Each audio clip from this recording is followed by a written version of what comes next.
You have successfully joined the webcast. Please stand by. The meeting will begin shortly.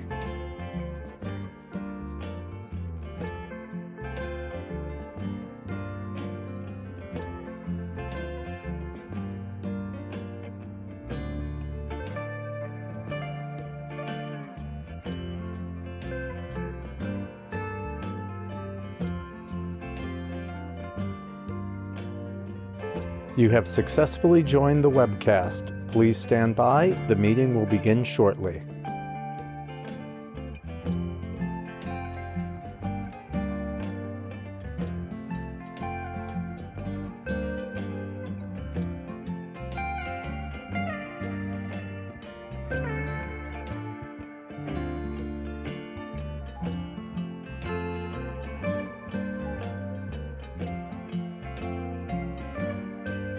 You have successfully joined the webcast. Please stand by. The meeting will begin shortly.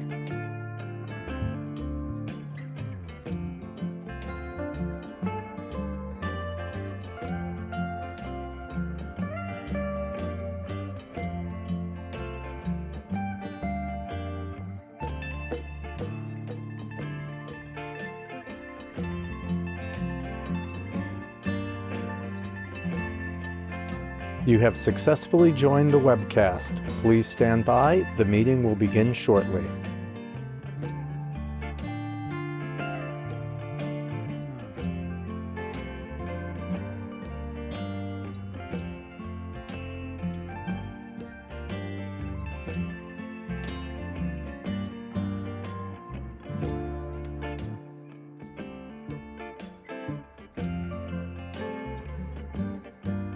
You have successfully joined the webcast. Please stand by. The meeting will begin shortly.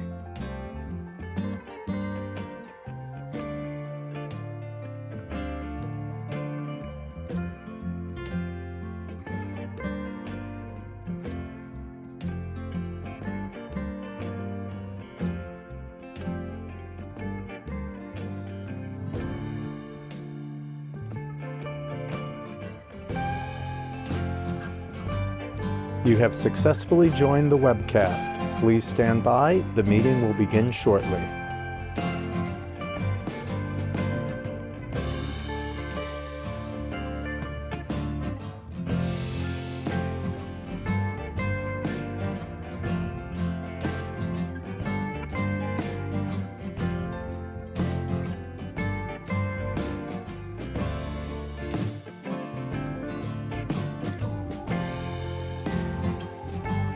You have successfully joined the webcast. Please stand by. The meeting will begin shortly.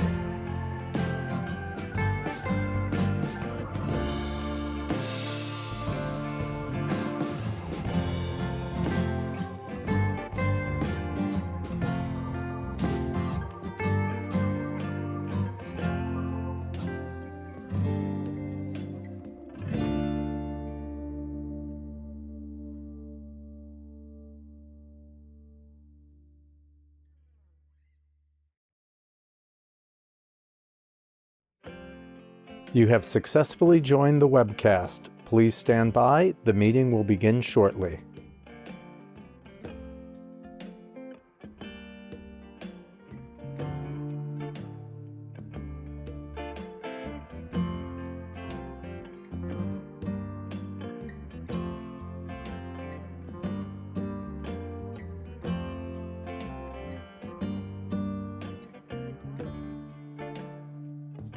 You have successfully joined the webcast. Please stand by. The meeting will begin shortly.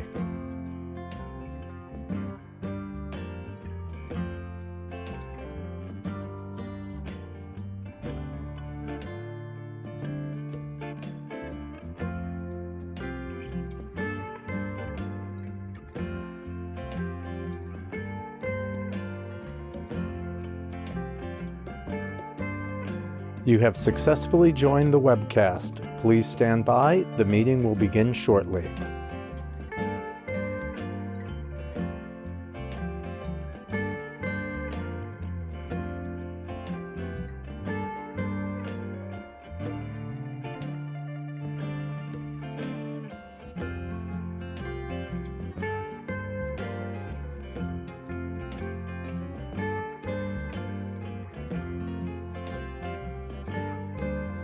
You have successfully joined the webcast.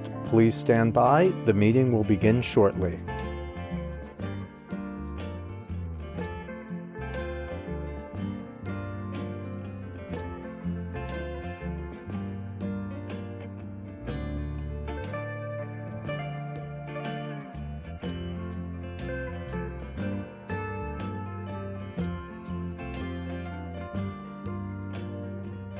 You have successfully joined the webcast. Please stand by. The meeting will begin shortly.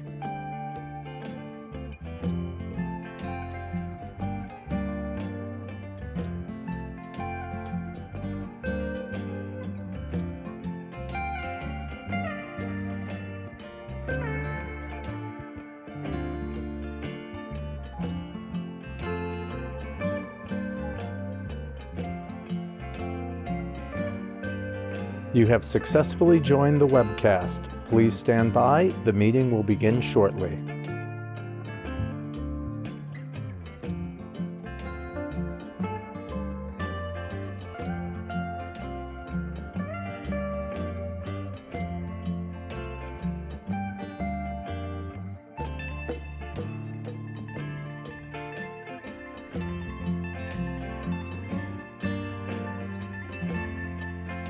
You have successfully joined the webcast. Please stand by. The meeting will begin shortly.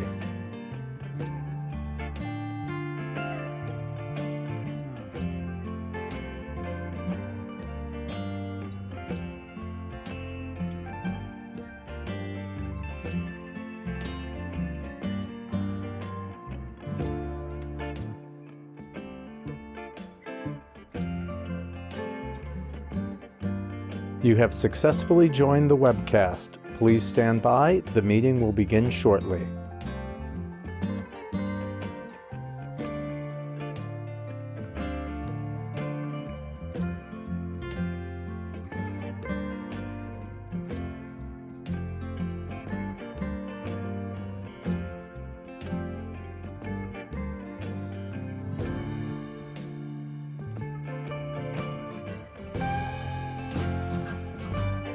You have successfully joined the webcast. Please stand by. The meeting will begin shortly.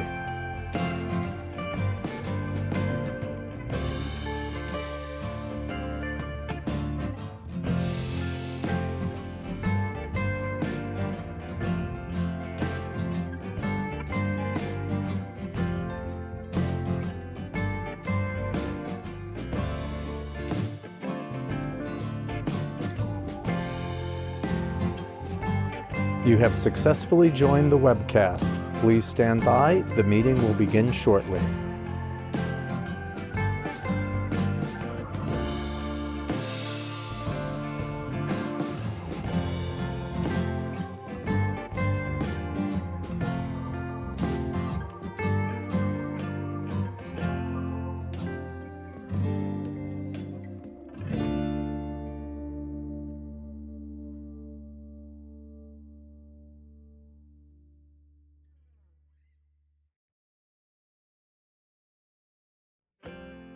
You have successfully joined the webcast. Please stand by. The meeting will begin shortly.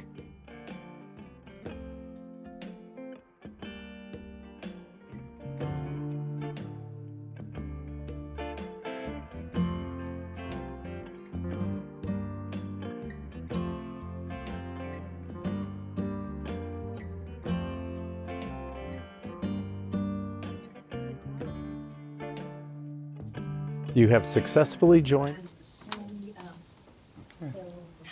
All right. Good morning, everybody. My name is Kevin Law. I'm the chair of this board that is known as the New York State Urban Development Corporation, but we do business as Empire State Development. And welcome to the December 21st, 2023 board meeting.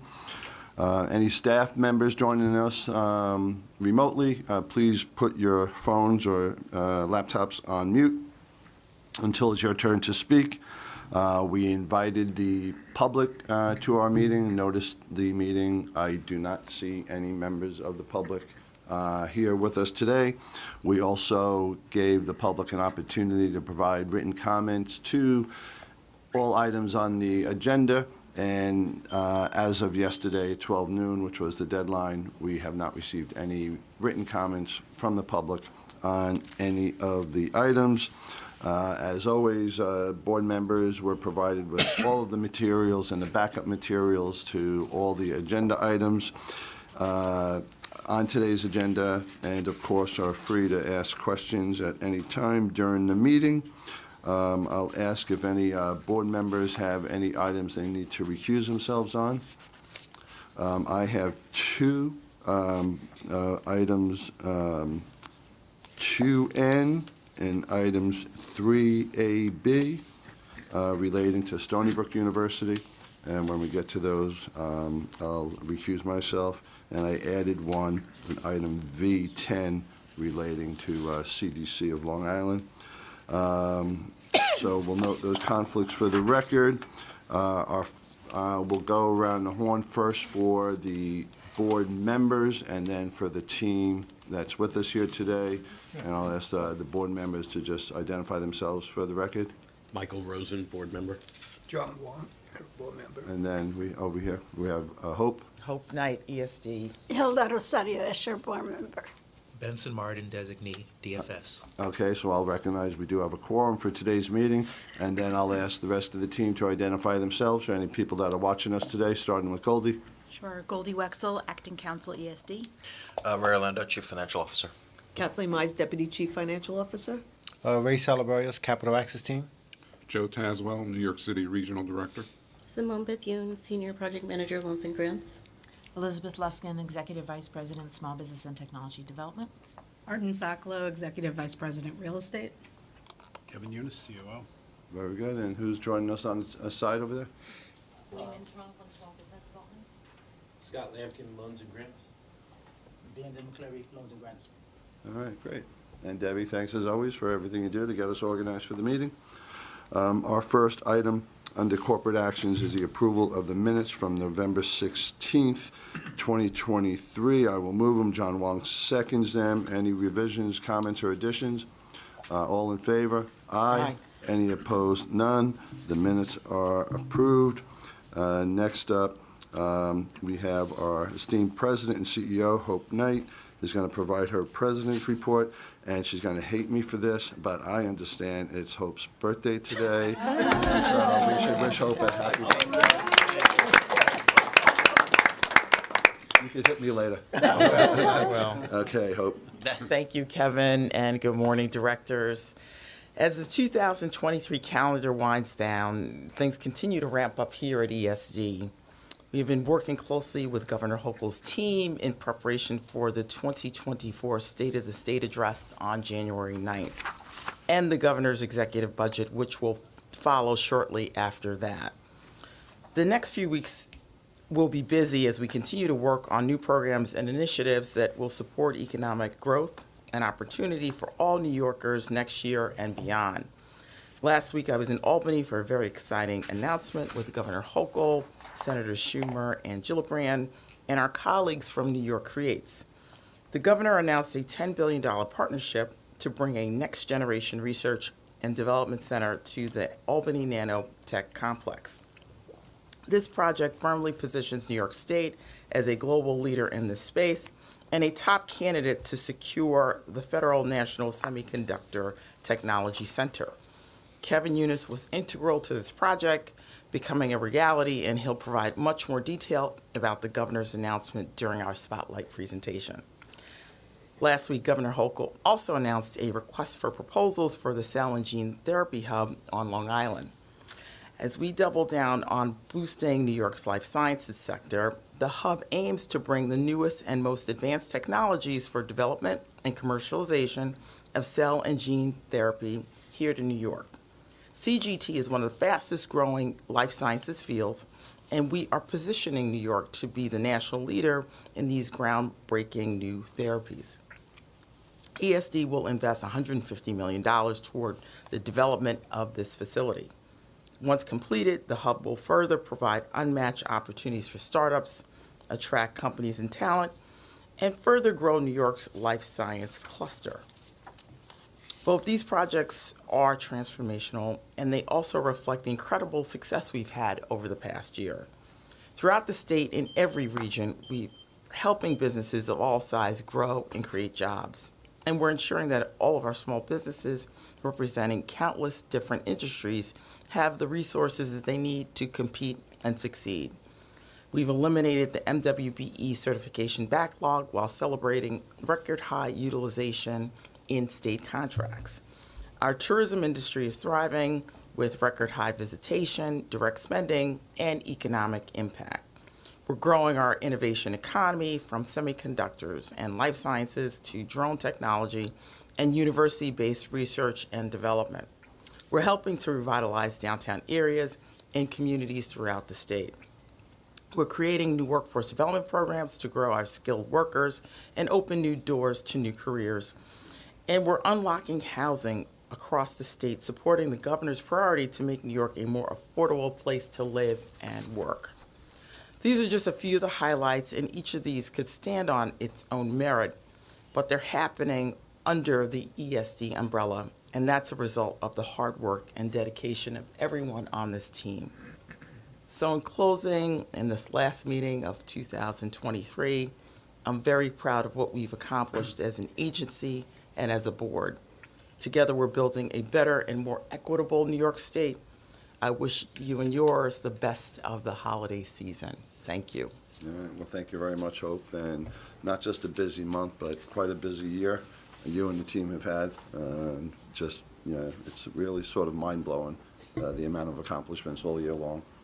So it's great, and it's great to have a governor who's so committed to this agency and to economic development growth all over the entire state. So congrats, job well done. Thank you. Thank you to the board. All Thank you right. to the staff. Great, thank you. Anybody have any questions for Hope on her report? Okay, thank you. We're going to continue with the agenda. And first item, we have Ben Verschuren. He's our Executive Director of NYSTAR. Is he with us or on the line? He's on the line. Kevin. All right, Ben, the floor is yours. Great. Good morning, everyone, and thank you. The directors are being requested to approve the adoption of the Innovation Matching Grant Program guidelines.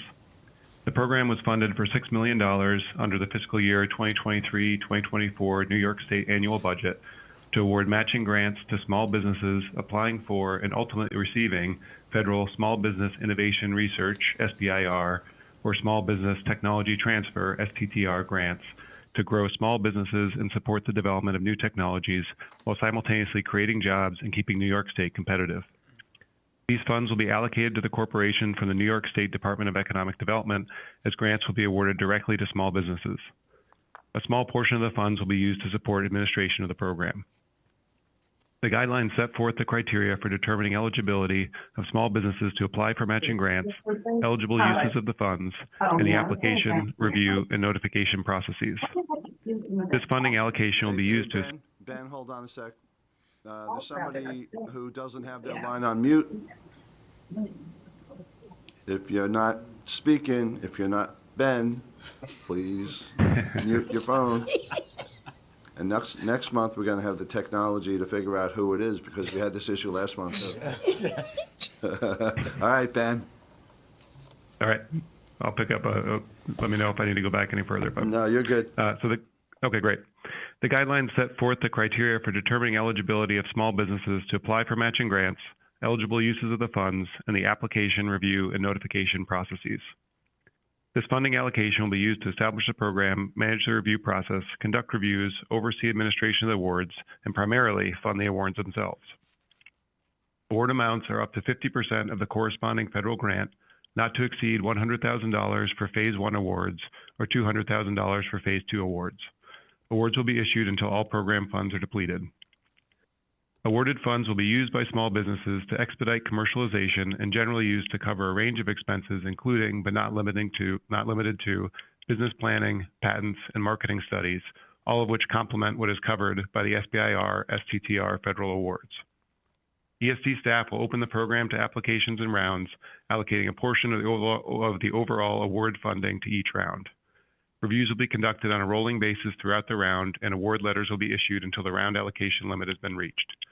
Grants will only be issued upon confirmation that a federal award is granted. Thank you, and I'm happy to answer any questions you may have. All right. Does any board members have any questions for Ben on these guidelines? I do. Hilda? So how are we letting small businesses know about this opportunity? Yeah, we will be both sending throughout the NISTAR network. The information in the program is open. There's actually already a lot of anticipation for it, as well as posting information on our website and doing an outreach to make sure people are aware that the program is coming and opening. Thank you. Any other questions for Ben? Hearing none. I will move it. Hilda seconds it. We have no comments from the public. All in favor? Aye. Aye. Any opposed? None. The motion carries. Thank you, Ben. Thank you. Next up, we have our spotlight presentation from Kevin Eunice, our Chief Operating Officer, on the exciting project that Hope just referred to, that the governor announced last week. And Kevin is becoming our chips czar for ESD. And so, Kev, the floor is yours. I would prefer to be your potato chip czar. That's really my thing. Thank you. I'll reintroduce myself, Kevin Eunice, COO with ESD. So we're here to talk about something the governor announced on the 11th, as Hope noted. It's called the High NA EUV Lithography R&D Center. And high NA is numerical aperture, EUV is extreme ultraviolet light lithography. It's a mouthful, but it's a really cool project and it's a really exciting opportunity for New York. So I want to just tell you a little bit about what this is and why it's important, and happy to answer any questions at any time. But it's a fun project.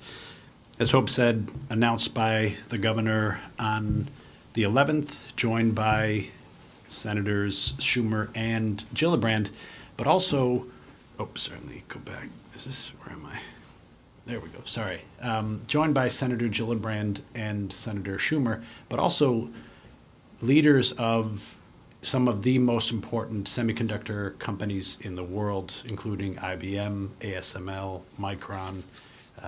And so, really exciting moment. It was an announcement of a center in Albany called the Albany Nanotech Center. So $10 billion investment, $1 billion from the state and $9 billion from private sector partners. And this technology, this tool, will power the next generation of semiconductor manufacturing. And I think we've talked a lot about Albany Nanotech, but Albany Nanotech is currently North America's largest publicly owned semiconductor R&D center, and this investment just sort of takes it to another level. And really, as Hope noted, it cements New York State and Albany Nanotech in New York creates as the global hub of semiconductor innovation and a candidate for substantial federal investment to the National Semiconductor Technology Center. So, first, what is high NA EUV lithography? So, high NA EUV lithography, it's arguably the world's most complex and advanced equipment ever designed and manufactured. It's about the size of a city's bus. It's a massive tool, which is quite ironic in the sense that this massive bus-sized tool produces the smallest images in the history. They just unbelievably small nanoscale features on wafers. You see wafers here. Why is that important? So semiconductors, it's this esoteric thing. What is a semiconductor? Why is it important? Well, semiconductors power everything. Our phones, our computers, our cars, our hair dryers, you name it. It's ubiquitous. And so smaller and smaller chips means more and more capacity to do things with more chips. So your phone, Governor Hochul talked about it, your phone is roughly 100,000 times more computing power than put a man on the moon, and 8 million times more memory than put a man on the moon. Your phone contains more computing power than existed on the planet 70 years ago. Your phone. And that's because that's enabled through smaller and smaller, more efficient, faster chips. This tool is the next iteration of even smaller chips. So as we think about AI, as we think about the need for greater and greater use of chips, this tool enables that. It is the critical path item for all advanced manufacturing by all semiconductor companies in the world. Tiny lasers is so 50 drops of tin are hit by 2 lasers a second, and it produces a wavelength of light that allows for these features to be made on the wafers. It's a tiny wavelength of light that allows for this. I'm sure I'm butchering this, and my smart friends at New York Creates and everywhere else are cringing at the moment. But it allows, that technology allows smaller and smaller chips. So why is it important?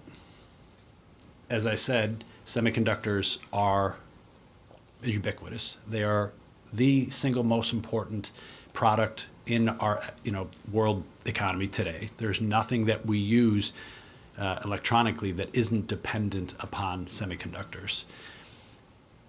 This tool is made by one company in the world called ASML, located in the Netherlands, and it's critical to U.S. and economic and national security. When we talk about the CHIPS Act, the Federal CHIPS Act, it was done because of supply chain disruptions around COVID. It was done because of the risk of so much of semiconductor production today in Taiwan and the geopolitical realities around the island of Taiwan. And so this tool is that critical path to semiconductor manufacturing going forward. And New York will have this technology before most other countries. It will be the only tool in a publicly owned, the only tool in a publicly owned open use facility in North America. So $500 million-ish for the tool, and there's tools that come with it as well, and $500 million for the clean room that's necessary to accommodate both the tool and the ancillary tools and investments. So this tool, as I said, is the size of a school bus. Current clean room construction in the world it's just a different standard. So entirely new heights have to be built for this tool. So we'll build 50,000 square feet of clean room and purchase this tool with state resources, and private sector partners will invest $9 billion. So that's over a 10-year period, and that's really important, the 10-year period, those commitments. So as we think about sustainability, longevity, you make an investment like this to bring long-term partners to the research and development ecosystem. And so these long-term commitments will matter to New York State, but also matter when the federal government is thinking about how it awards the NSTC dollars. And so when you see $10 billion, I'm quite confident this tool is so important to this industry. That's just the beginning of the investments that this partnership will bring. So the feds invested money at the Micron, facility out of the National CHIPS Act. Yep. And so far, this is all state and private, and we're hoping that it will also attract monies from the feds as well. Correct. Yeah. I'll get more into it a little bit later, Kevin, but yeah, absolutely. And I think more from the private sector. Again, this is the only place in North America where you can access this tool. And the CHIPS Act is to drive advanced manufacturing of semiconductors in the U.S. And so if you are a company like Intel, if you're a company like TSMC manufacturing in the U.S., you're a company like Micron, this is a place where you can come and work with your partners in an open space. So as I said, 50,000 square feet of clean room space, and just a minor note about this, the last bullet, designed to support federal criteria and a bunch of acronyms. NSTC, you'll know, these others are National Advanced Packaging Manufacturing Partnership. DoD has a Microelectronics Commons. The point of this is we're constructing 50,000 square feet, which the partners that we've already listed are committed to utilizing. But when the NST comes and says, hey, we need 10,000 square feet quickly, our partners know that we need to pivot and adjust for those opportunities. So that this new space allows us to, first and foremost, we have the partners, but it positions us to be able to quickly pivot to meet the demands of the federal government in this space. So New York Creates. New York Creates is, I think if you said, what is one thing that Empire State Development does really well? And I'd say, creation of acronyms. We're really, really good at that. So New York Creates, the New York Center for Research, Economic Advancement, Technology, Engineering, and Science. And I want to give a shout out to my friend and our former president and CEO, Howard Zemsky, who came up with that. 2019, ESD and SUNY formed New York Creates. It's a not-for-profit that runs and operates Albany Nanotech. I want to give a shout out to Dave Anderson, who's the president, Paul Kelly, COO, and all the great folks over there who, they're the smart ones that know what this all means and help us take advantage of this moment. But today, it is a world-leading R&D innovation hub and commercialization facilitator, and represents more than $15 billion in historic investments. That's both public and private, mainly private, frankly, but the public investment has really facilitated and leveraged the significant private sector partners. So again, this opportunity is built with partnering with industry leaders. So IBM, Micron, Applied Materials, Tokyo Electron, ASML, preeminent companies in the semiconductor ecosystem. Micron will be a new partner to this ecosystem, and that's great. I will say to you, this campus, the Albany Nanotech campus, is one of the reasons Micron selected New York for their manufacturing, for the 9,000 jobs they're going to do in Central New York, very closely tied to this opportunity. So we'll significantly expand our R&D partnerships. We'll double the employment, we'll double the employment of current partners. There's 2,000 researchers on campus today. These partners associated with this project will double theirs by adding another 700 jobs. So a couple of important things. You're building in New York. You got to, what's so important in this industry? I think if you went to any semiconductor conference, if you met with any semiconductor leader, you would hear those two terms over and over and over again: sustainability, workforce development. Ironically, or interestingly, you talk to Hope Knight or Governor Hochul, you'll hear those two terms all the time too, right? So sustainability. First of all, we'll build this fab, we'll build this clean room space, and in a way that will absolutely follow sustainability standards, LEED Gold. We'll certainly work to make sure it's built in the most economically, environmentally friendly way as possible. But more importantly, I think, is sustainability will be integrated as a primary goal of the R&D. So these are companies who will be making the chips that will power everything on our planet. And the more efficient they are, the less power they use. That's incredibly important in terms of our meeting our sustainability goals. Workforce development. All of our partners, we have to finalize all contracts, but all of the MOUs, which are the framework for those agreements, all contain obligations for commitments to STEM, to workforce development, to hiring engineering grad students. So these things, which have been part of the governor's DNA, are part of this industry's DNA as well. This is really cool. So historically, our campus was, the campus at Albany Nanotech was a number of really important partners, but generally U.S. partners. So this opportunity brings in companies from research institutions from Belgium, France, Korea, Germany, Japan, Canada, all coming as part of this partnership. Again, this tool is so important to U.S. national security and, frankly, the national security of our allies, that all of these partners will be with us in working on this tool.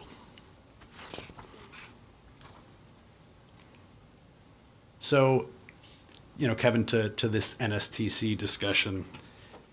So the NSTC the CHIPS Act was $52 billion, of which around 39-ish was for folks like Micron and other companies for their manufacturing operations. But 11 of that was for federal investments in R&D, including the creation of the National Semiconductor Technology Center. So last week, when the governor announced this and Senator Schumer joined, from his lips to God's ears, he said Albany will be the home of the National Semiconductor Technology Center.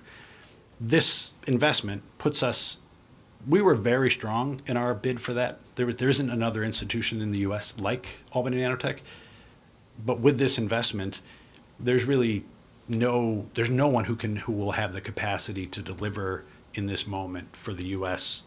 R&D path on semiconductors. It's just a fact. I'm not being biased. It's not hyperbolic. It's the reality. There's nobody else that is in this space in the way we are and will be. What will the center be? Is that another new building? And what's So, the purpose of the center? The center is to lead semiconductor research to next generation semiconductor research for the U.S. So the U.S. we have lost the manufacturing. So over the course of the last 40 years, we used to produce about 50% of the chips in the world. Now we're down to about 10%. So part of what the CHIPS Act was to bring that manufacturing back to the U.S., but it was also to make sure we maintain our preeminence and dominance in the R&D space. And so this National Semiconductor Technology Center is an investment in furthering that. And I will say to you, Kevin, the NOFO, the request for the funding opportunity, it's the federal RFP language, it's not out yet. So we don't know exactly how they're going to do it, but certainly whether the center is in Albany or it's in Washington, D.C., if there's a hub and spoke, the reality is the federal government wants to quickly move that advanced research. There's no place they can do it immediately and as quickly as here in Albany. And this will further, now it's going to be a couple of years before this tool is up and running because that's how long it takes. But if they said tomorrow, we're going to drop we need to move folks for this center in Albany, we could accommodate them from a research space, clean room space, we could accommodate them from an office space. There is the infrastructure there to do that immediately.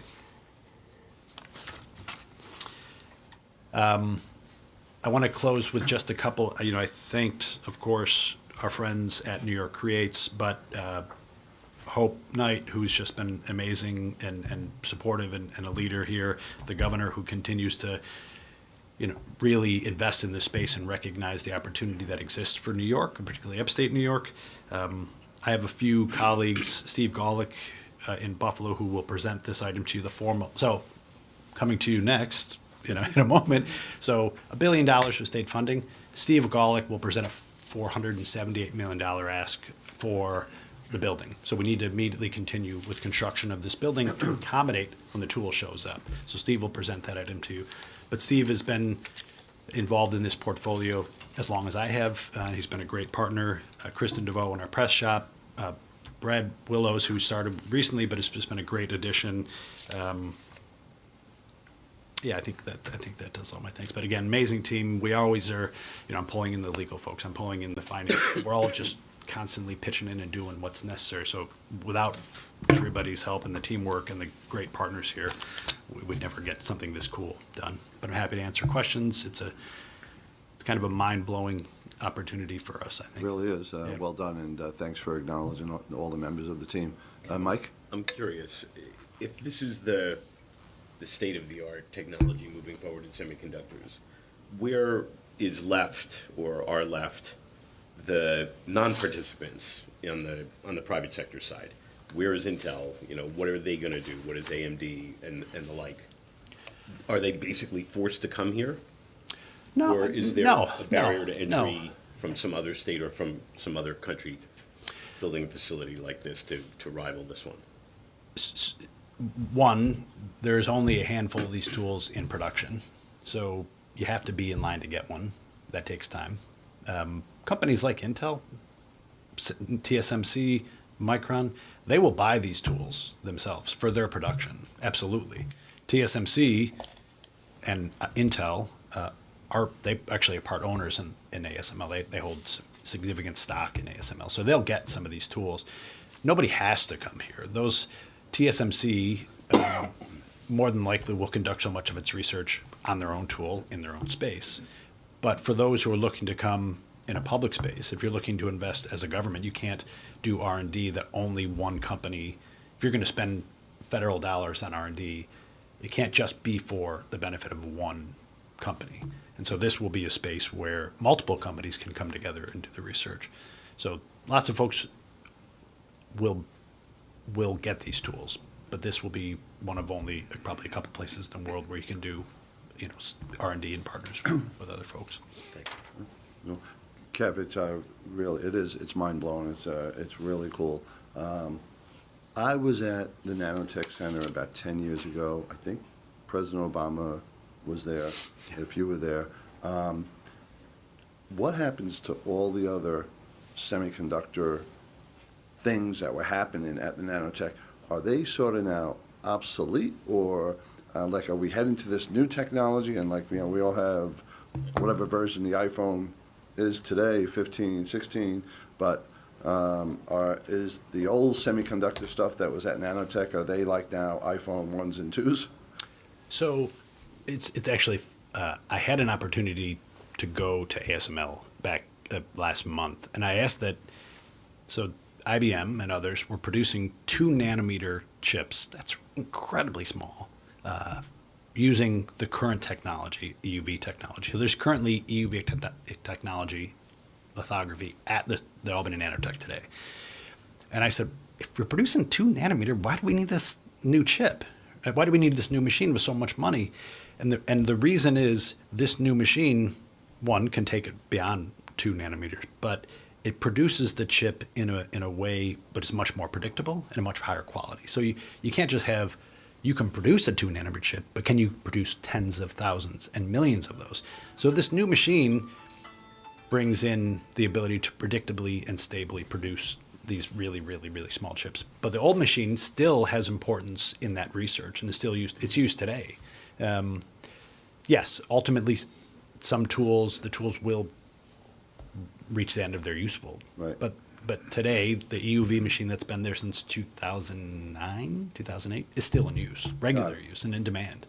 And so, yes, they go out but for the most part, this particular type tool will continue to be in demand for a long time. It won't even be in production until 27. Got it. Very cool. So, the other, it's sort of interesting. The other big industry the governor has been really pushing and is taking off, especially in my neck of the woods, is offshore wind. Yeah. And it's the opposite. When I was first in the energy business, offshore wind, the turbines were 1.5 megawatts, and you needed many turbines. Now, they're up to 13 megawatts per turbine, and they keep on getting bigger and bigger. And these chips keep on getting smaller and smaller. Interesting, both cutting edge technologies. But these chips, these incredibly efficient chips, are critical to the power that's produced by those turbines. Right? Where does it go? How is it stored? How is it used? That's all. They're all tied very closely together. You have this sort of esoteric, shooting lasers at droplets of tin to produce wavelengths of light to make chips. It's why does it matter?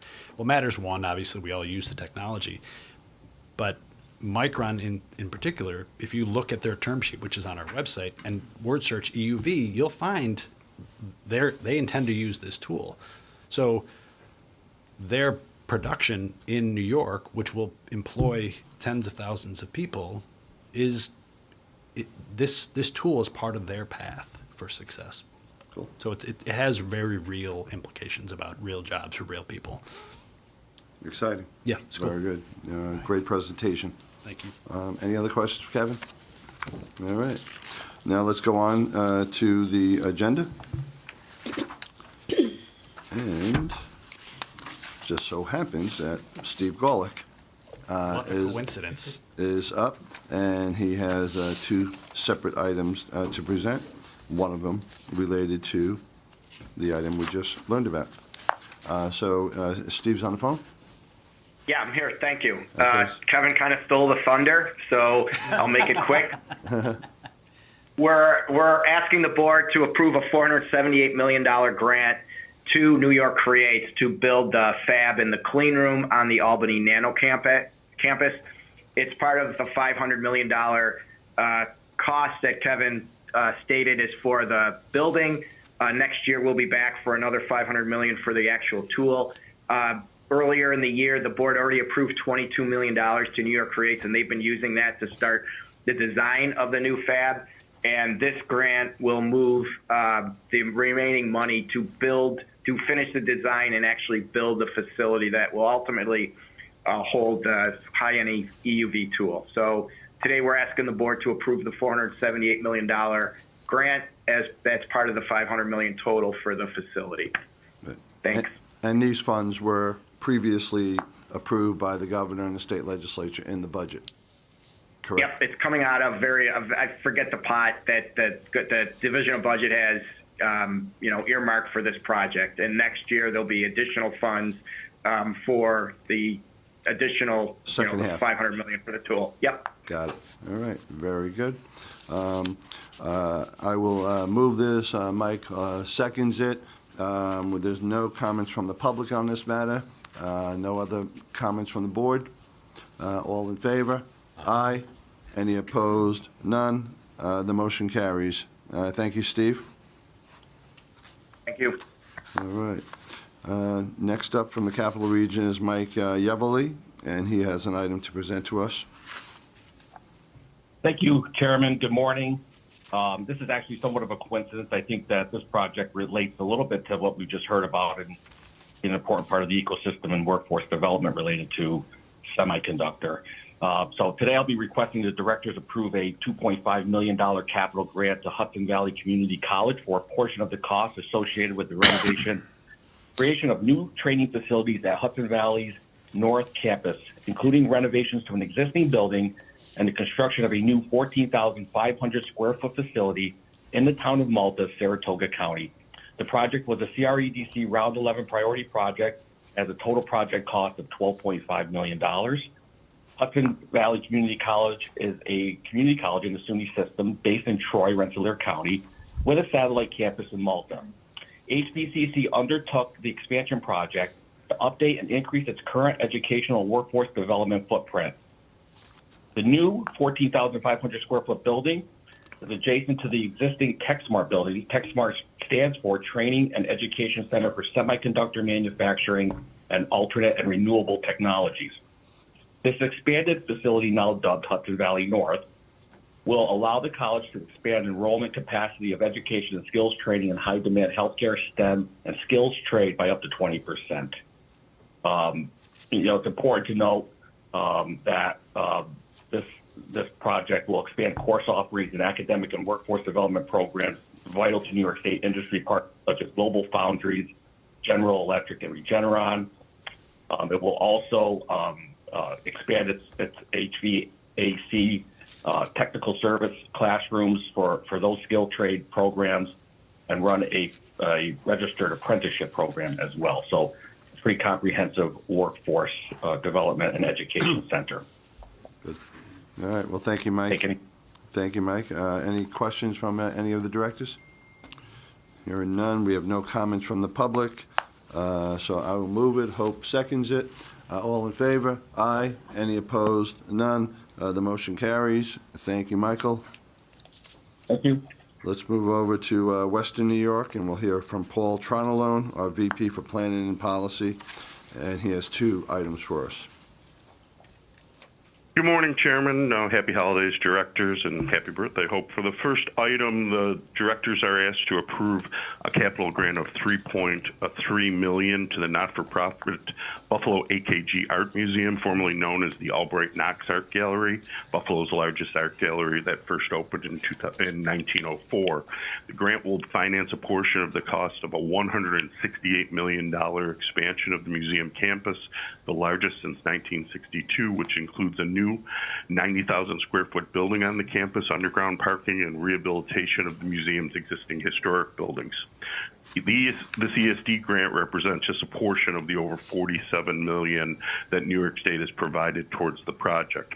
Since opening this summer, the project has received a national and international acclaim, and the museum is on track to double its visitorship, going over 250,000 visitors this year.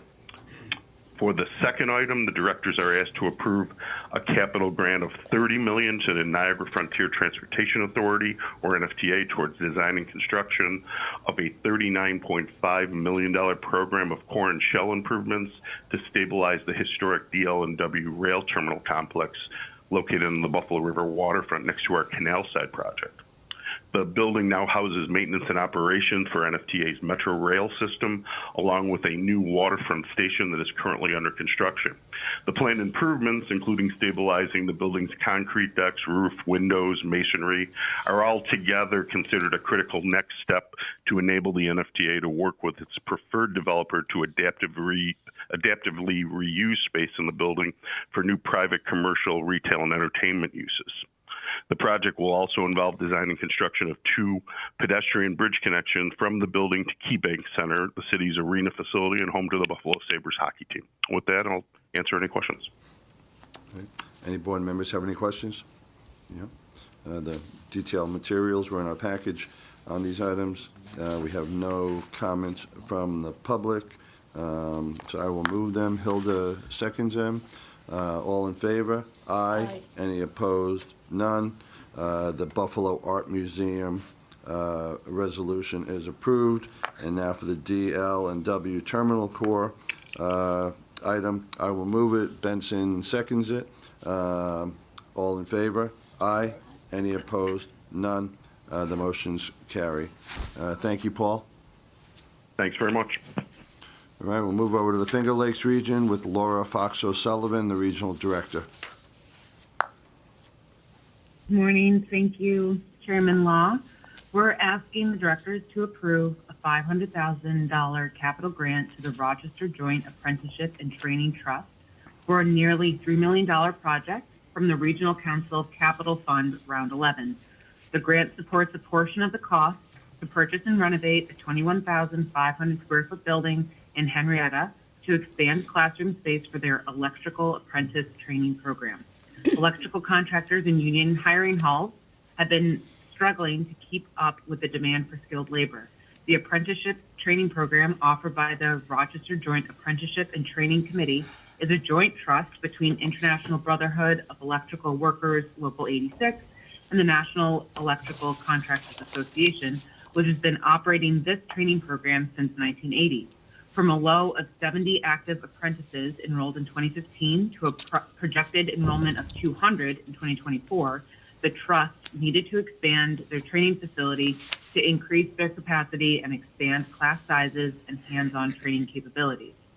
Rochester Joint Apprenticeship Training Committee will invest $625,000 or 21% of its own equity into the project. The total project cost is just under $3 million, and the remaining funds will be financed by a bank mortgage. Can I take any questions on this project? Any questions from the board? Hilda, is this okay from Rochester? Oh, yes, It's okay? absolutely. We like this one? I'll go for that. Okay, so I'll take that in the form of a motion. John seconds it. No comments from the public. All in favor? Aye. Aye. Any opposed? None. The motion carries. Thank you, Laura. We'll move over to Central New York. We have Daniel Kolinsky, our regional director. Thank you, Mr. Chairman. Good morning, directors. Today, the directors are being asked to approve a Round 12 Regional Council Capital Fund grant of $1 million to be used for a portion of the cost of renovation and equipment expenditures to relocate CX Tech's global headquarters to 400 South Salina Street in the city of Syracuse in Onondaga County. The company is committed to retain its 165 existing employees and hire an additional 25 full-time employees. CX Tech was formed in 1978 and has become North America's largest secondary market network hardware supplier. CX Tech is the market leader with unique scale, end-user relationships, and technical capabilities across the IT lifecycle solutions. The IT solutions are in the sale of refurbished equipment, hyperscale, enterprise IT disposition cables, and IT services designed to help companies meet their sustainability goals. Total budget for the project is $4.6 million for renovations and equipment expenditures to relocate the company's headquarters. ESD's participation in this project will be $1 million, which represents 21% of total project costs. The project is consistent with the Central New York Regional Economic Development Council's plan to strengthen targeted industry concentrations that leverage unique economic assets and build out our urban cores. I will take any questions. Any questions for Dan on this? Hearing none, I will move it. Michael seconds it. No comments from the public. All in favor? Aye. Any opposed? None. The motion carries. Dan, you have another one for us? Correct. Tracy Road Equipment. The directors are being asked to approve a Round 9 Regional Council Capital Fund grant of $400,000 to be used for a portion of the cost of construction and equipment of an 18,000 square foot addition to the company's existing facility at 6803 Manlius Center Road in East Syracuse, Onondaga County. The company is committed to retain 260 existing employees and hire an additional 30 full-time employees. Founded in 1976, Tracy Road Equipment is a leader in the construction and trucking industries as a premier dealership. Tracy Road dealerships stretch from western New York to the capital region and from northern to southern borders of New York State, with its corporate headquarters located in the heart of central New York in Syracuse. At the Syracuse location, the company also operates a 30,000 square foot service shop for light, medium, and heavy duty trucks, heavy construction equipment, and it also serves as a fabrication shop for their trucks. Total budget for this project is $9.98 million to construct the 18,000 square foot expansion to the company's facility. ESD's participation in this project will be $400,000, which represents 4% of total project costs. The project is consistent with the Central New York REDC's plan to support infrastructure and construction services and job creation. All right. Thank you, Dan. Any questions for Dan? Hearing none, no comments from the public. I will move it. John seconds it. All in favor? Aye. Any opposed? None. Motion carries. Thank you, Dan. Move over to the Mohawk Valley. We have Allison Madmoon, our regional director. Thank you, Chairman, and good morning, directors. The directors are being asked to approve a Round 7 Regional Council capital grant of $600,000 to be used as a portion of acquisition and renovation expenses for a previously vacant building to create warehouse space for Compassion Coalition in Frankfort, Herkimer County. Compassion Coalition was formed in December 1999 as a 501c3 organization in Utica, New York. In 2002, the organization created the Bargain Grocer, which buys overproduced foods from national and local vendors and sells that food at a reduced price. Compassion Coalition purchased and renovated a 142,000 square foot building located at 178 Industrial Park Drive in Frankfort, New York, to turn this vacant building into a warehouse to store excess goods for the Bargain Grocer store 10 miles away in Utica, New York. The facility will dramatically improve Compassion Coalition's storage capacity and distribution capability, with an increase in storage capacity of 100,000 square feet. The total budget for this project was $4.7 million for acquisition and renovation, and ESD's participation in this project will be 13% of project cost, $600,000. The project is consistent with the MBREDC's strategy to eliminate blight and create vibrant communities, and I'd be happy to take any questions. Any questions for Allison? Hearing none, no comments from the public. I will move it. Hope seconds it. All in favor? Aye. Any opposed? None. The motion carries. Thank you, Allison. We'll move over to the Mid-Hudson region. We have 4 items, 2 separate presenters, and we need separate votes. So we're going to ask Linda Malavi, our regional director in the Mid-Hudson region, to walk us through all 3 of them. Good morning, Chairman Law. Thank you. Good morning, directors. The directors are requested to approve a $460,000 Regional Council capital grant from Round 8 for a Creodent capacity expansion capital project in the town of Fishkill in Dutchess County. Creodent Hudson Valley, established in 2016 in Newburgh, Orange County, is a dental laboratory and precision medical device manufacturer that focuses on direct-to-client production. Creodent's headquarters are located in New York City. The company made the decision to move to the town of Fishkill in Dutchess County after they outgrew their capacity at their original building location in Newburgh. In 2018, Creodent applied for New York State support through Round 8 of the Mid-Hudson Regional Economic Development Council's consolidated funding application to purchase new machinery and software. This $2,309,800 project was approved by the MHREDC as a priority project. The company received an ESD capital grant for $460,000. The support from New York State has assisted Creodent to expand its manufacturing capabilities to become a one-stop shop for dentists and laboratories to source all of their custom dental solution needs. The $2.3 million project investment allowed Creodent to purchase and install specialized state-of-the-art manufacturing equipment such as the Swiss CNC machines and SLM printers, expanding their offerings and helping to keep Creodent competitive with larger manufacturers. It is Creodent's specialization in high-precision, high-quality, handcrafted devices that sets Creodent apart from other manufacturers. This project has also allowed Creodent to hire 49 new skilled FTEs of 52, currently has 81 FTEs. The new employees were hired to operate the new equipment and machinery to handle the increased volume of customers. This project aligns with the MHREDC's work strategy, a strategy that seeks to attract and retain investment in the region's mature and emerging clusters within the tradable sector of advanced manufacturing. I'm happy to take any questions. Any questions for Linda? Hearing none, there are no comments from the public. I will move it. Hilda seconds it. All in favor? Aye. Any opposed? None. The motion carries. Linda, continue. Terrific. The directors are requested to approve a $1,500,000 Upstate Revitalization Initiative grant for Dutchess Community College Aviation Education Center capital project in the town of Wappingers Falls in Dutchess County. Dutchess Community College, based in Poughkeepsie, Dutchess County, has served as a Dutchess County institution since 1957 and currently attracts 1/3 of all college-bound high school graduates from Dutchess County. As the cost of private universities continues to rise and their enrollment numbers fall, DCC has seen its enrollment numbers grow as it adds new departments and classes. The Aviation Education Center, located at the Hudson Valley Regional Airport, was developed in response to the ever-growing need for aviation technicians and attracts students from across the Hudson Valley and the Northeast region.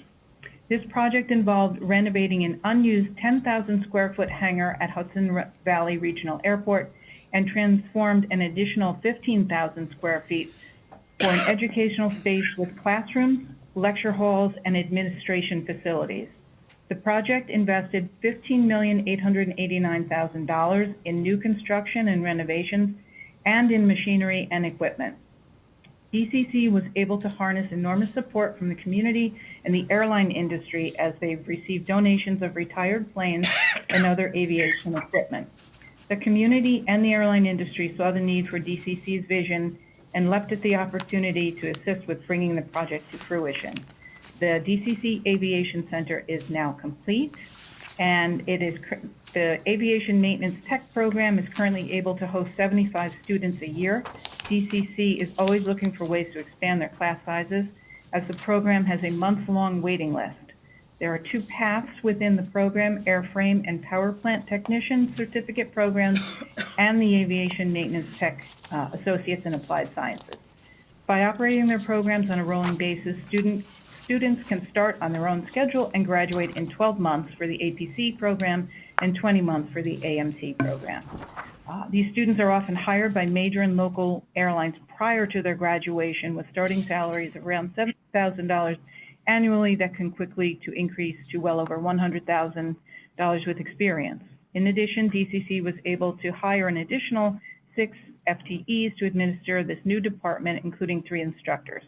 And to date, the programs have graduated 45 students, with an additional 11 students expected to graduate this month.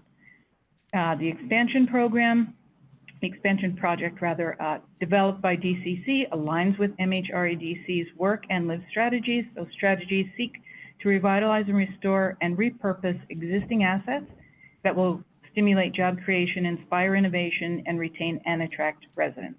The council is focused on facilitating dialogue among the region's many educational institutions to create and maintain a pipeline for talent and to encourage innovation resulting from collaboration. And I am happy to answer any questions on that. Very detailed report, no questions. No comments from the public. I will move it. Benson seconds it. All in favor? Aye. Any opposed? None. Motion carries. All right, Linda, you're on a roll. Okay. Last but not least, the directors are requested to approve a $264,000 Regional Council capital grant from Round 9 for Graft Cider Expansion Capital located in the city of Newburgh in Orange County. The project is complete and a ribbon-cutting event was held on October 17th, 2023 with ESD staff in attendance. Graft Cider, founded by a brother and sister team in 2016, has exploded in popularity over the last 7 years. The siblings have experimented with and tested multiple flavors and pairings to perfect their wide range of hard ciders. The company's hard and sour ciders and wine spritzers can be found in stores along the East Coast of the United States, as well as abroad in Canada, the UK, and Japan. Graft Cider sources their apples locally in the Mid-Hudson region and works with a New York City-based artist who has helped develop their brand with a signature artistic style. After reaching capacity at their facility in downtown Newburgh, Graft chose to renovate and reuse an abandoned 16,000 square foot factory in the city of Newburgh. The project invested $1,320,000 in mechanical and electrical renovations, new machinery and equipment, and furniture, fixtures, and equipment. The majority of the investment was in expanding the cidery's manufacturing capabilities. The company purchased industrial scale fermenting tanks, centrifuges, canning machinery, and various other higher quality equipment to increase the quality and consistency of their products. The additional space and new machinery allowed Graft Cider to greatly expand its production as well as increase its quality control to a product consistency of 95%. With this new facility and added manufacturing capacity, Graft Cider has committed to retaining 8 FTEs and hire an additional FTEs. The company has hired 2 new FTEs to date. This expansion by Graft Cider aligns with the MHREDC's LIVE work and play strategies. LIVE, which includes the restoration, rehabilitation, and repurposing of existing assets and capitalizing on natural resources that will stimulate job creation, and work and play initiatives are met by the strategy that seeks to enhance residents' quality of life, strengthen the region's identity as a premier tourist destination due to its beauty, abundant agritourism, flourishing food and beverage industry, rich arts and cultural scene, and our unique history. And I'd be happy to answer any questions on that one. Any questions for Linda? All right.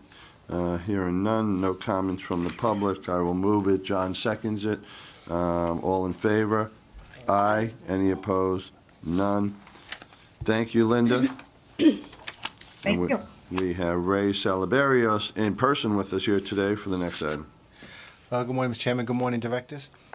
Staff is seeking director's approval for a loan of $1,080,000 and a grant of $300,000 to assist the Chester Agricultural Center with the construction of a new 17,000 square foot wash and pack storage facility. This new facility will serve the company's 2 largest farm operators, freeing up the current wash and pack to be used more efficiently and equitably by the company's small-scale farm lessees. Most importantly, it will allow the company to meet rising demand for leases and put additional acreage into production. At present, only about 60% of the project's location, 200 acres, have been leased, given the restrictions caused by the aging, overcrowded existing wash and pack facility. This new structure will allow the company to lease the remaining 40% of the land, primarily to first-time or historically disadvantaged farmers.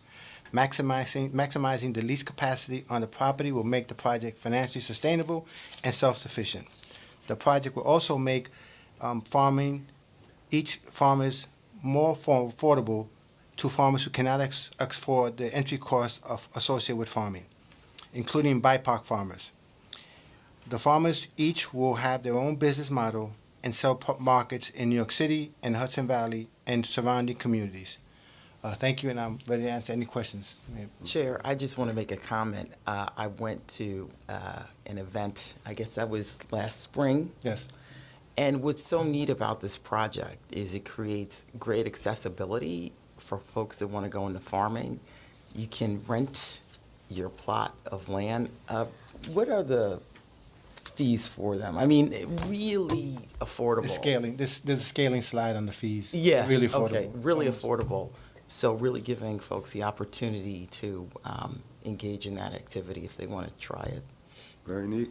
And it's actually located in the Black Dirt region of the state, which is one of the most fertile grounds to grow anything in the Hudson Valley.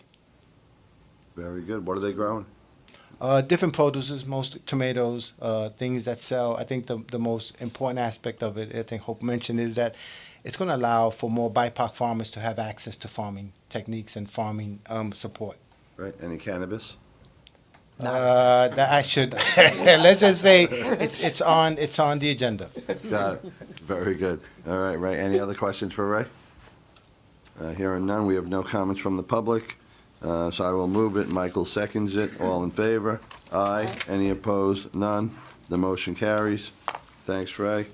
We'll move over to our New York City region, and we have Joe Tazwell also here with us in person. Joe? Thank you, Mr. Chairman, and good morning. The directors are requested to approve a regional council capital grant of $3.5 million to the Universal Hip Hop Museum in connection with a $48.65 million construction of the state-of-the-art museum dedicated to the preservation and celebration of hip-hop history and culture. The museum will be located in the lower concourse section of the Bronx along the Harlem River waterfront. As you may recall, the directors approved an $11 million special capital appropriation for this project last month.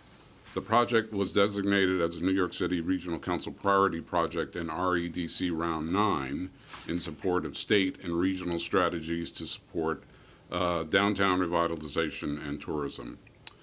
Founded in 2013, the museum's mission is to celebrate and preserve local and global hip-hop to inspire, empower, and promote understanding.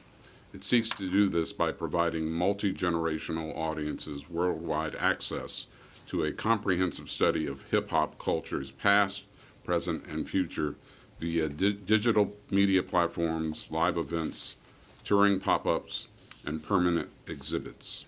The museum's 52,000 square foot space will occupy the first two floors of the recently completed Bronx Point Phase 1, a $349 million mixed-use development totaling 530,000 square feet with 540 units of permanently affordable housing, educational space, and retail opportunities.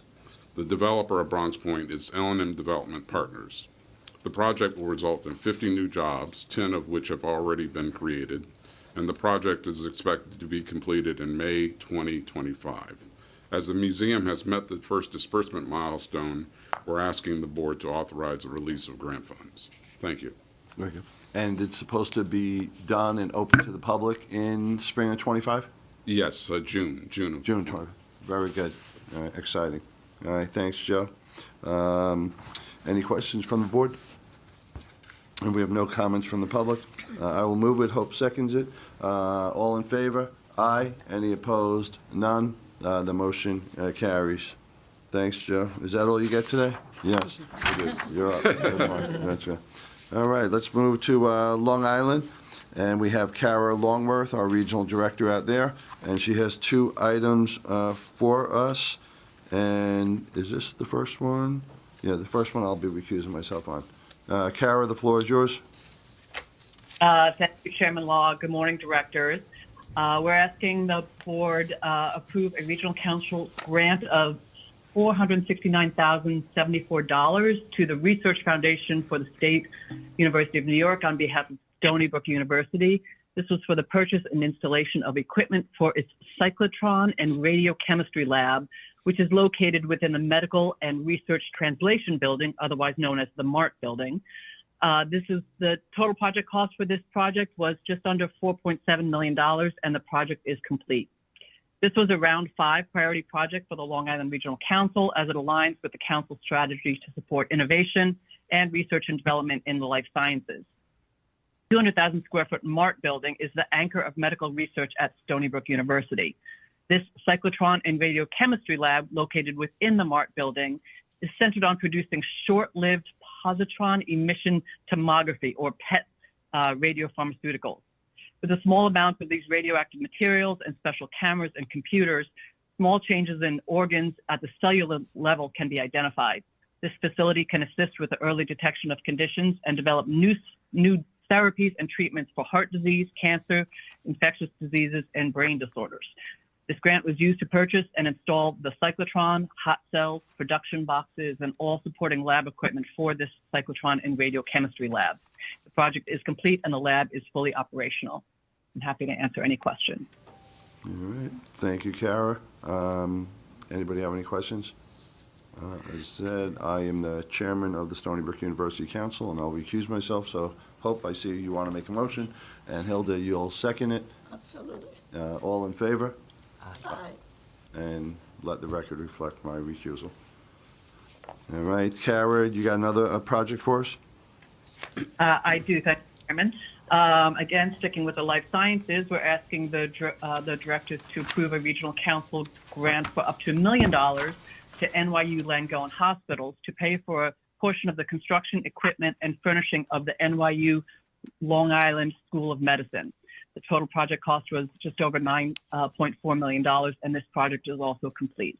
This was a round 8 priority project for the Long Island Regional Council as it supported the strategy of workforce development and life sciences.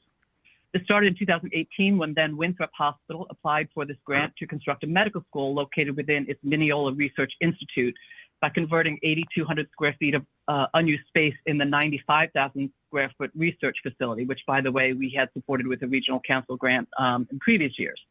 The goal here was to start a 3-year medical school for primary care doctors. This is a year less of training than other medical schools. Mineola building had unfinished space, and Winthrop wanted to start the new medical school.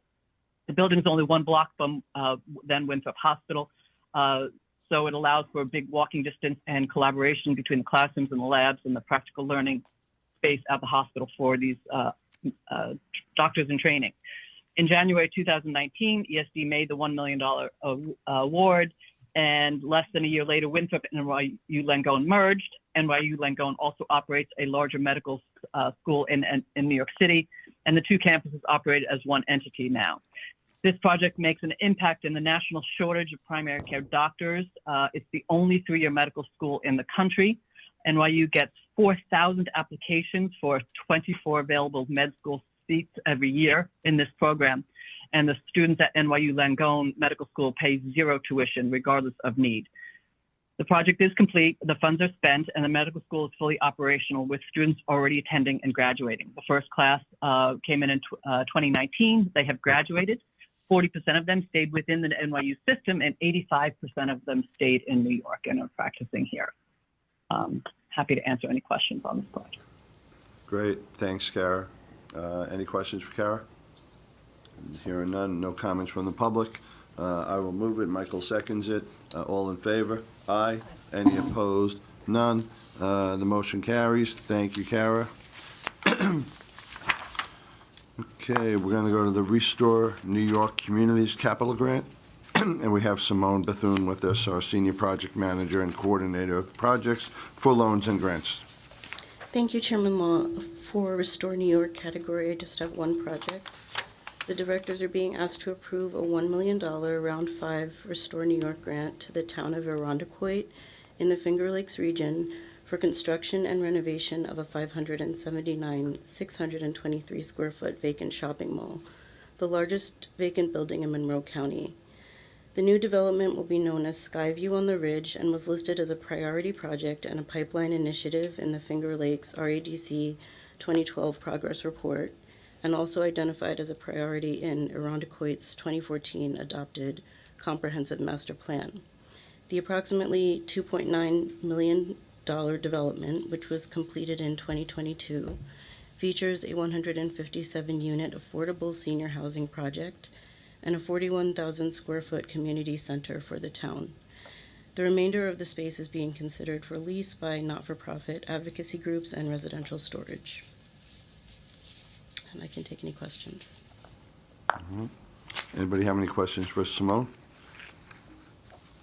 Okay, hearing none, no comment from the public. I will move it. Hilda seconds it. All in favor? Aye. Aye. Any opposed? None.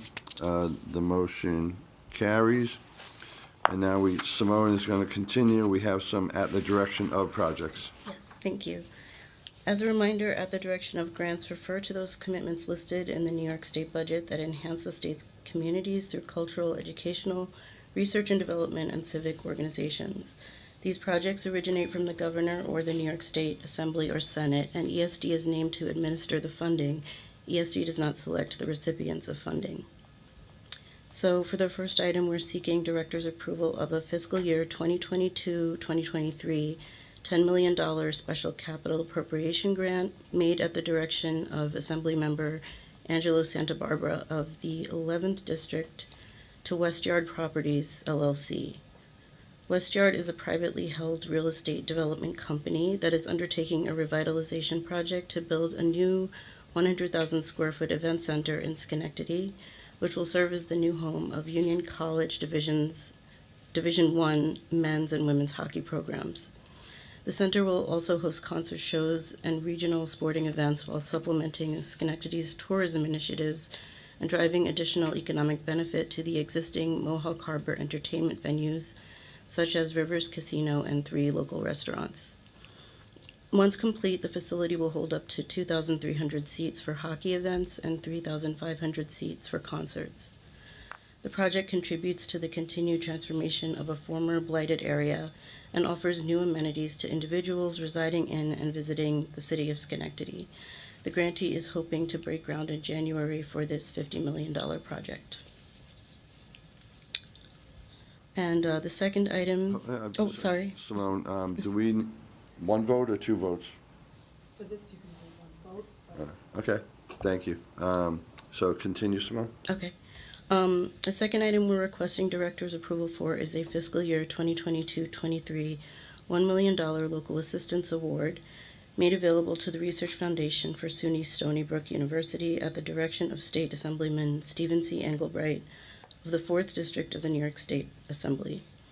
Established in 1951, Stony Brook Research Foundation is an educational corporation that administers externally funded contracts and grants for and on behalf of the State University of New York. Funding provided under this grant will support activities related to maintaining National Cancer Institute designation for the Stony Brook Cancer Center. The National Cancer Institute has established constantly evolving guidelines that must be met in order for a center to achieve this status or to seek renewal of existing status. Grant funds will support key recruitments and leadership positions that will allow for the expansion of the cancer prevention and control program and further development of both clinical and basic research programs, which the grantee has already initiated. Thank you. All right, thanks, Simone. Any questions on either of these items? Hearing none, we've got no comments from the public.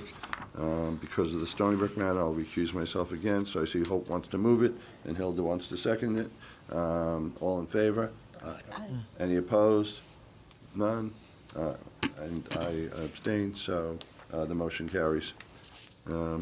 Thank you, Simone. Thank you. All right, we're getting there, folks. Next up, we have Amber Ranhel, our Vice President Director for Workforce Development.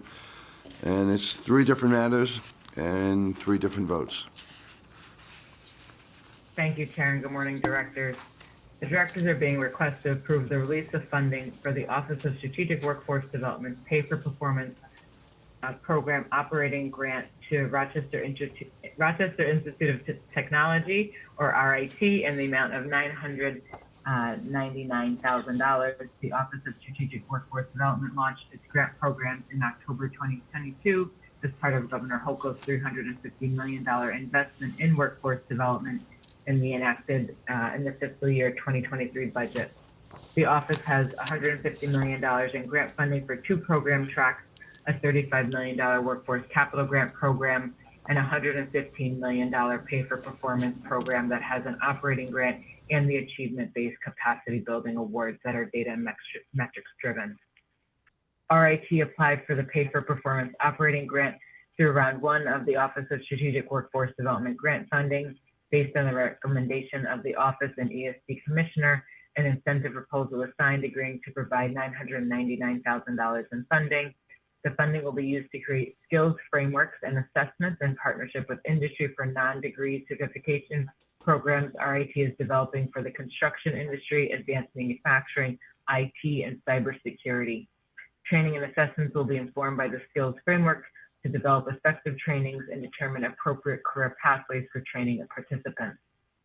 Career coaching and mentorship will be provided to participants in the program to improve outcomes of training participants and ensure they successfully transition to employment with industry partners. RIT will also establish an employer training program to prepare employers to support workers from historically marginalized communities. We are recommending that the board authorize the release of funds for RIT to carry out this project, and I'm happy to answer any questions. Any questions for Amber? Hearing none. No comments from the public. I will move it. John seconds it. All in favor? Aye. Any opposed? None. Motion carries. Next item, Amber. Thank you. The directors are being requested to approve the release of funding for the Office of Strategic Workforce Development's Pay for Performance Operating Grant to Center State Corporation for Economic Opportunity, also known as Center State CEO, in the amount of $1 million. Center State CEO applied for a Pay for Performance Operating Grant through round 1 of the Office of Strategic Workforce Development grant funding. Based on the recommendations of the office and the ESD Commissioner, an incentive proposal was assigned agreeing to provide $1 million in funding. The High Tech Careers Bridge program will identify untapped talent among underrepresented individuals participating. Participants will enter existing workforce training programs in advanced manufacturing, coding, cybersecurity, electrical maintenance, or defense manufacturing. To bridge individuals into an advanced manufacturing related educational track that is appropriate for them. The program will provide industry awareness and networking, basic skills preparation required before trainees can enter advanced technical training. Trainees will also have access to a wide range of wraparound services to mitigate barriers, which will improve access for and outcomes of training participants. We are recommending that the board authorize the release of funds for Center State CEO to carry out this project, and I am happy to answer any questions. Okay. Thank you. Any questions for Amber? No questions from the public. I will move it. Hope seconds it. All in favor? Aye. Any opposed? None. Motion carries. Last item, Amber. Thank you. The directors are being requested to approve the release of funding for the Office of Strategic Workforce Development's Pay for Performance Program Operating Grant to Cornell University in the amount of $400,742. Cornell applied for a Pay for Performance Operating Grant through round 1 of the Office of Strategic Workforce Development's grant funding. Based on the recommendation of the office and the ESD Commissioner, an incentive proposal was signed agreeing to provide $400,742 in funding. The funding will be used to expand Cornell's dairy processing boot camp and dairy science sanitation courses to 8 program cohorts over the 24-month grant period. The boot camps offered each quarter will be conducted in multiple regions where agribusiness is a target sector, including the Finger Lakes, Central New York, North Country, Southern Tier, and Western New York regions. Cornell is working with regional partners such as BOCES, community colleges, and workforce development boards to recruit diverse cohorts of trainees across the 5 New York regions trainings will be delivered in. The program will also expand crucial wraparound supports for trainees, including participant stipends, career coaching, and job placement support to ensure trainee success. We are recommending that the board authorize the release of funds for Cornell to carry out this project. And I'm happy to answer. Okay, thank you. Any questions for Amber? Again, no comments from the public either. I will move it. Benson seconds it. All in favor? Aye. Any opposed? None. The motion carries. Thank you, Amber. Okay. We have Wei Min Chuang, our Assistant Vice President for Capital Access, with an item. Thank you, Chairman. We are asking the Board of Directors to approve and authorize staff to make individual grants of up to $200,000 each to 20 ACDFI statewide for a total amount not exceeding $5 million to provide banking services and technical assistance to unbanked, underbanked individuals and New York State small businesses. The Community Development Financial Institution Access to Financial Services 2 program is a program that will facilitate grants to 20 ACDFIs across New York State to provide banking, financial, and technical assistance services to the unbanked, underbanked, and micro businesses. The goal of the program is to help these groups to become bankable so that they can access financial and banking resources, such as the one-on-one technical assistance, financial literacy workshops, access to financing, and referrals to affordable financial products and services that can help them establish credit and eventually build wealth. In 2021, New York State launched a multi-year initiative with a commitment of $25 million in total for the New York State Community Development Financial Institution Fund in partnership with the New York State Department of Financial Services. The purpose of this fund is to expand financial inclusion and access to affordable banking services and credit products. And on May 2020 of 2022, Governor Hochul signed legislation that boosts consumer protection and addresses the inequities of the state's financial service system. Access to safe and affordable financial services is critical to household financial stability, but far too many New Yorkers are still unbanked, meaning that no one in a household has a checking or savings account at a bank, and underbanked, meaning that households that have a checking account or savings account are utilizing a third-party non-banking services for other financial service transactions that are costly and risky. The program would also serve the needs of micro businesses that have never accessed banking business loans due to pre-revenue status, short-term time in business, low credit, no credit, or repayment challenges that they actually encounter. In the first year of the program, with a total of $5 million funding, 31 CDFIs served 38,000 bank and underbanked people, as well as businesses that received the technical assistance. In the second year of the program, the CDFI Access to Financial Service 2 program will support CDFIs again with another $5 million of technical assistance, institutional capacity, and administrative support. We issued an RFA earlier in August, and we selected 28 participating providers throughout the state. And I'm happy to answer any questions you may have about this project. Thank you, Wei. And if I read the materials right, CDC of Long Island is one of the recipients? Correct. Yes. And La Fuerza also. I'm sorry? And La Fuerza.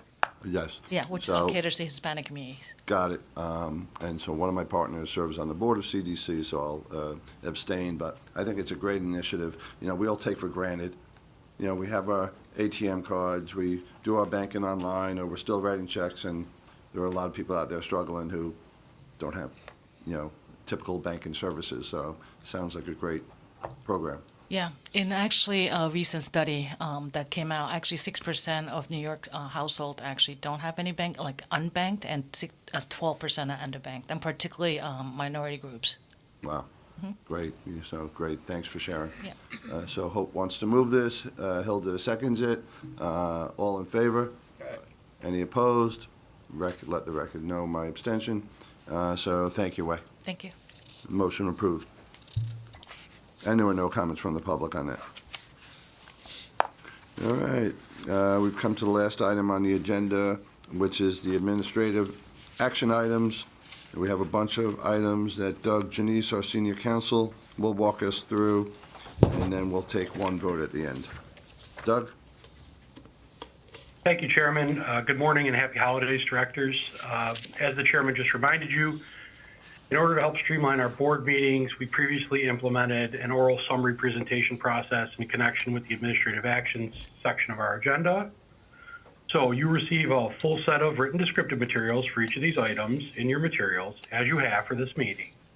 But rather than having individual oral presentations made on each, I will provide a brief summary of the items, and at the conclusion of the summary, we can entertain any comments or questions directors may have. The 11 administrative action items submitted for your consideration today and for which you have received written materials are summarized as follows. Item 6A is relative to an authorization to make a statutory payment pursuant to the Electric Generation Facility Cessation Mitigation Program. Directors are being asked to approve a payment pursuant to this program to Westchester County in the amount of $1,745,435.01. Payment will offset a reduction in property tax revenue to the county due to the closure of the Indian Point Energy Center in April of 2021. Approval of this payment will bring total disbursements from the fund to approximately $77 million of the $140 million authorized for the program. Item 6B is relative to an authorization for additional funds for pre-qualified temporary legal staffing. Directors are being asked to approve an additional $1 million in funding for temporary attorneys to expedite resolution of pending MWPE appeals. As you may recall, the fiscal year 2022-23 budget provided funding to establish an appeals unit to expedite these appeals. Since August of 2022, the appeals team has closed nearly 500 cases. In order to permit the corporation to continue this program, additional funding from the appropriation is required. This additional funding request will bring the total expenditure to $2,750,000. It is anticipated that this funding will last through August of 2024, when the initial list of pre-qualified firms to complete this work expires. Item 6C is relative to the authorization to enter into a contract for environmental consulting services for the Creedmoor Psychiatric Center project.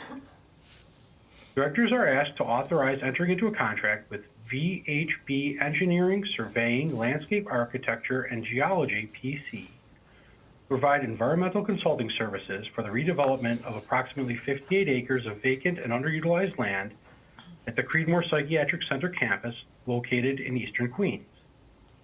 The services will include the preparation of environmental review documentation pursuant to the State Environmental Quality Review Act and an existing conditions report. The contract will be for an amount not to exceed $2,200,000, including the fee and a $353,200 contingency for a 2-year term with ESD options to extend for up to 2 additional 1-year terms. Item 60 is relative to an authorization to enter into a contract amendment for consultant services for the Penn Station Public Realm Task Force. The board is being asked to provide authorization to enter into a contract amendment with WXY Architecture and Urban Design PC for consultant services for the Penn Station Public Realm Task Force. The firm would continue to serve ESD as a design consultant for the Penn Station Public Realm Task Force through April 1st, 2024. The task force consists of representatives from the Governor's Office, ESD, MTA, Amtrak, New Jersey Transit, New York City DOT, New York City DCP, elected officials, Manhattan Community Boards 4 and 5, civic organizations, and other stakeholders, and will create a concept plan that will contain a list of priority public realm improvements in the area. WXY has been providing urban planning and design services to ESD during the creation and convening of the task force, and is providing cost estimating of potential public realm improvements. At this time, additional time is needed on the contract to complete the concept plan, following the extensive outreach done with partner agencies and organizations to create a feasible and executable plan for public realm improvements in the Penn Station area. No additional funding is required. Item 6E is relative to authorization for an addendum to the supplemental long-term supply agreement with the Power Authority of the State of New York for the Moynihan Station Civic and Land Use Improvement Project. The board is being asked to authorize an addendum to the supplemental long-term supply agreement with NYPA. This agreement is for delivery of power, electrical power from the Consolidated Edison Corporation of New York, Inc. via a NYPA tariff, so that NYPA only charges ESD for costs incurred by NYPA to provide power to ESD. This addendum will allow ESD to participate in a pricing arrangement that NYPA has with the City of New York to reduce costs. Please note that the funding source for this item is not ESD funds, but rather funded via an imprest account maintained by the James A. Farley Condominium. Item 6F is relative to authorization to amend a contract with Tilson Technologies Management for the Connect All office. Connect All office is seeking the director's authorization to amend the corporation's current contract with Tilson to add one additional item to the scope of work. This amendment will permit the vendor to re-inspect ESD-funded infrastructure projects where grantees were required to complete identified remediations and then reimburse ESD for the cost of those re-inspections as specified in their grant agreement. Item 6G is relative to authorization and ratification of a fee agreement with Calvert Impact Lead Servicer LLC to provide administrative services for the New York Forward Loan Fund 2 program. The board is being asked to authorize and ratify a fee agreement with Calvert Impact Lead Servicer LLC for administrative services for the New York Forward Loan Fund 2's operations in an amount not to exceed $850,000. The scope of the services included in the fee agreement include but are not limited to the development of a robust reporting infrastructure, program launch coordination, the execution of an effective marketing campaign, oversight of the closing and disbursement process for the warehouse loan, and ensuring adherence to legal compliance standards. Item 6H is relative to authorization to enter into a contract for payroll, human resources, time and attendance, and recruitment solutions with ADP Inc. The board is being asked to authorize a contract with ADP Inc. for payroll, human resources, time and attendance, and recruitment solution services.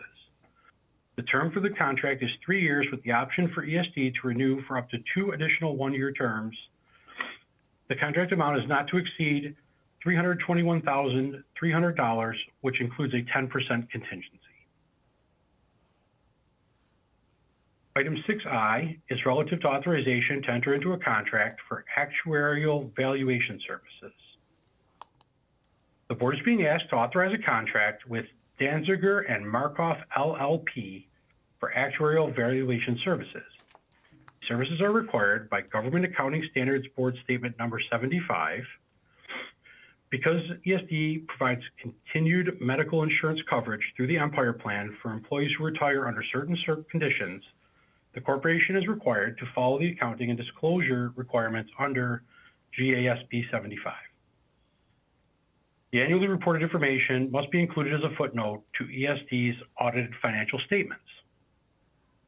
This agreement will have a 6-year term for a total contract amount of $35,145, inclusive of a 10% contingency.